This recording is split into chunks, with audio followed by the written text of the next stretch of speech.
YouTubers, it's Teasy and Joy's Gardening and Life, and this is the final stage of using the 20-pound beef brisket that I purchased.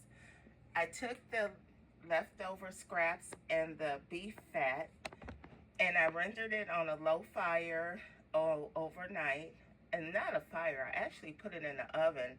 I started out at 215, and then after 5 hours I drained some of the oil off and I cleaned it and put it in the refrigerator. So I have all this in this bowl, and then there was still some oil left, so I put the scraps back in the oven overnight at 150, and then I got this second bowl. So I will do one more rendering. When this one cools off, I'll combine these two, and then I'll jar it up. And I'll put one jar in the refrigerator to use when I'm cooking something, and then I'll freeze the others. It's good. Update on rendering the fat from the brisket. I just took the solidified portions out of my bowl, and it left the gelatinous stuff on the bottom, you guys. That's why they add water in it. So I'm going to render this and strain it one more time. And I already have some more that's melting down for a second strain as well, with a little bit of water to get it started. Hi everyone.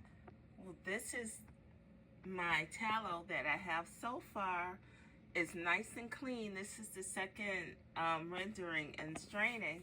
So what I'm going to do is take this out the bowls, clean off the extra stuff on the bottom, and then render it down one more time and jar it. I'll be back with the final results. Bye now. All right, here is the final rendering. I'm gonna scrape the bumpy stuff off the top, and I'm gonna dig this out of this bowl, flip it over to see if there's any residuals from the fat on the bottom, and then I'm going to heat it up and jar it up. You see, guys, how the water's coming on the bottom? So I'm gonna drain the water out and try to scoop it up whole. Yeah, it's moving. I should be able to get this whole thing out. Oh, there it is. So I'm going to now see these little bumpy pieces off, and then I'm gonna flip it over and do the same, and then I'm going to melt it down and put it in the jars for storage. I will be back. Okay, you see how nice and white that is? I scraped off those residuals on the bottom. Now I'm going to flip this over and do the same on the top.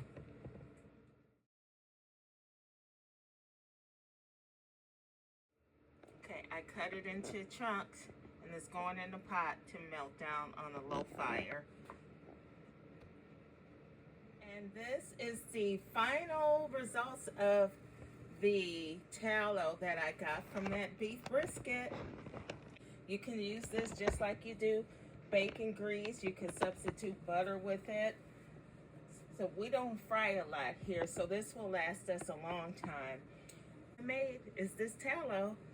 Thanks for watching. Have a great day. Teasy and Joy's Gardening and Life.